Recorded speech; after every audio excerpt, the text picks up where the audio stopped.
Yo, what's going on, guys? It's Hence back with another video. In today's video, we're going to be going over a bit of, market tips and kind of going over the best types of cards to snipe, depending on your coin range and that type of stuff.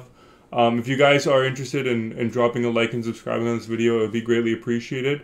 I'm also going to talk a little bit about potential team builders, if they're going to come out today, if they're not, what to do. So let's hop right into it. So the first thing that I want to go over is a few market tips on, my controller keeps disconnecting, on the best time to snipe and, to buy and to sell. So the first thing that we want to know, as I've been saying in my past few videos, is just talking about supply and demand.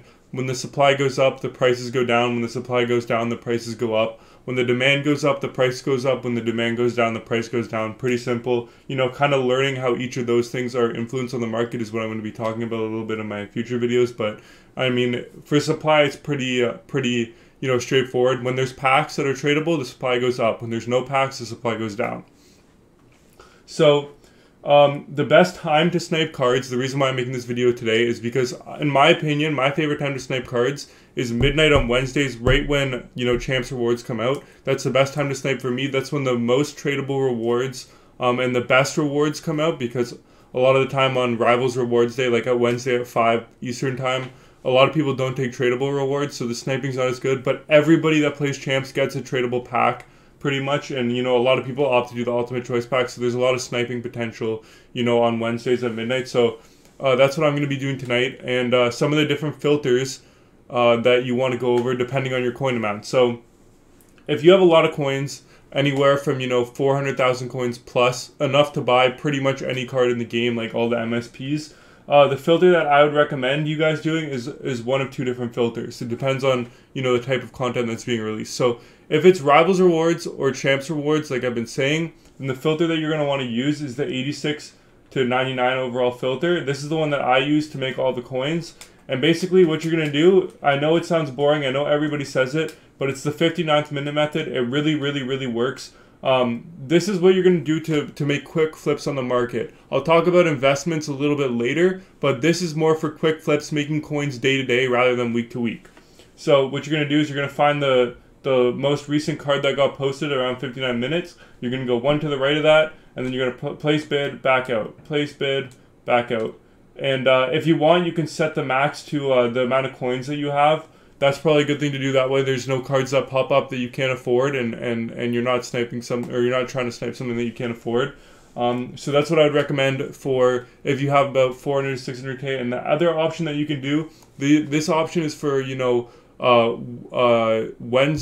Thursdays at 5 p.m. and Fridays at 5 p.m. You can head over to X Factors here. Same thing, go to the 59th minute and see if there's any good snipes. Now, usually X Factors sell for around 180k on PS5 at minimum, so you can find any for like 150k. That's usually a pretty good buy, but they pop up a lot less frequently, and if you miss a snipe on them, you wasted a lot of time. However, the potential to make a lot of coins is there on those too. However, I just think it takes a little bit too long personally, but if you have the patience to do it, then there's a lot of coins to be made there. Now, the second price range is anywhere from like 200 to 400k.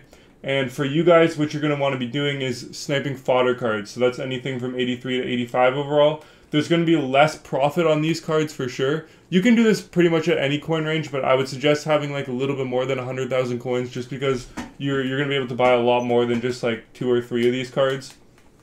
So same thing, you're going to go to the 59th minute, and you're basically going to be doing the same thing that I did for the other filter, is just doing place bid, and then back out. Now, there'll be cards like this Tim Stutzel and these event cards that come up. If you can buy these for the same price or just a little bit more than fodder, then those tend to be really good buys, because a lot of people end up, wanting to use them to unlock the cards. So if you can find them for a decent price, then they're always good cards to look at investing in. So you're just going to sit here, do place bid, back out.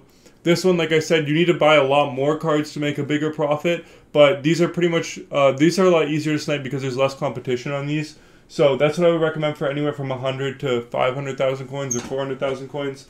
And then if you have less than 100,000 coins, there's a few filters that you could do. Anybody can do any of these filters, but I'm just saying these price ranges because they're more efficient if you have a certain amount of coins. So for you guys that have under 100K, you're gonna want to head over to base icons.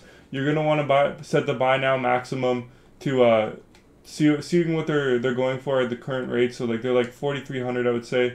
Yeah. So you're just gonna sit here and try to snipe them for 10% less than this, and then you're gonna try to sell them for 5% more than what they're listed for. The next lowest one is listed for. So if I bought one here, I wouldn't buy them unless they're about 3650, and then I would try to list it for like 4,400, and then that'll give me like a 15% profit minus the 5% tax. That's a 10% profit on each card, and you'll accumulate coins pretty quickly in that method. And then the other thing that you can do if you don't have a lot of coins is just flip gold NHL players. Just set your buy now range to like, I don't even know, 1,100. The more you do this, the more you'll get used to knowing, which cards are kind of the more rare cards for each level. Like this Danforth is pretty rare. I don't know if I'm going to get him, but this is a really good snipe if I get him. So obviously somebody sniped out, so this method works. If other people are doing it, that's how you know the method works. And that's what I'd recommend also for you guys with not so many coins. Now, the next thing that I want to go over in this video is, kind of team of the year investing, who to invest for, or who to invest in, sorry, and how much do you invest in that type of stuff. So first of all, it completely depends on your amount of coins. I'm not going to invest just yet because I need coins to make coins since I lost that 300K the other day that I talked about in my other video. If you want to figure out how I did that, go watch the most recent team builder video I posted. But yeah, basically, essentially, what you guys want to be doing for investing is, I would say, at this point in time, being so, like, not super close to team of the year, but being kind of close, I would say every Wednesday, kind of invest 30% of your coins, and then try to make those 30% back before the next Wednesday, and then invest 30% again. That's what I kind of recommend for anybody. And I would say don't invest coins right now on any cards unless you have like over 500,000 coins. So I might invest like 100 to 150,000 coins today on cards, and then try to make that back by next week, and then keep repeating that. The reason why I wouldn't say invest all your coins is because you need coins to make coins. You need to spend coins to make coins. And that's why I wouldn't recommend you guys inputting all your cards into fodder. Who would I recommend? Now, we don't know the exact prices for all the cards, or what cards are going to be required for sets. We're going to assume that if it's going to be the same as last year, then the best cards to invest in will be 83s, 84s, 85s, and 86s. However, if it's going to be like the fantasy event from this year, 85s are actually the worst to invest in. So I would say steer away from 85s maybe because they're the most risky ones. However, the 86s, 84s, and 83s are all pretty good investments to make at this point, with I think 86 is probably being the best one right now. But with that being said, that's how I would invest. That's how I'm going to be investing for Team of the Year. And then now, lastly, team builders are supposed to be coming out today, in my opinion. However, there's been some rumors, some game changers have been saying that they're not going to come out until January. And if that's the case, that would really suck for me and you because we've kind of invested pretty heavily into these cards. Now, what I will say is that if they don't come out today, I would say, take a deep breath, hold out for a little bit, wait till maybe next week. See if they come out next week. If they don't come out next week, then that's when I would say, start slowly selling off some of your cards to make those coins back for Team of the Year.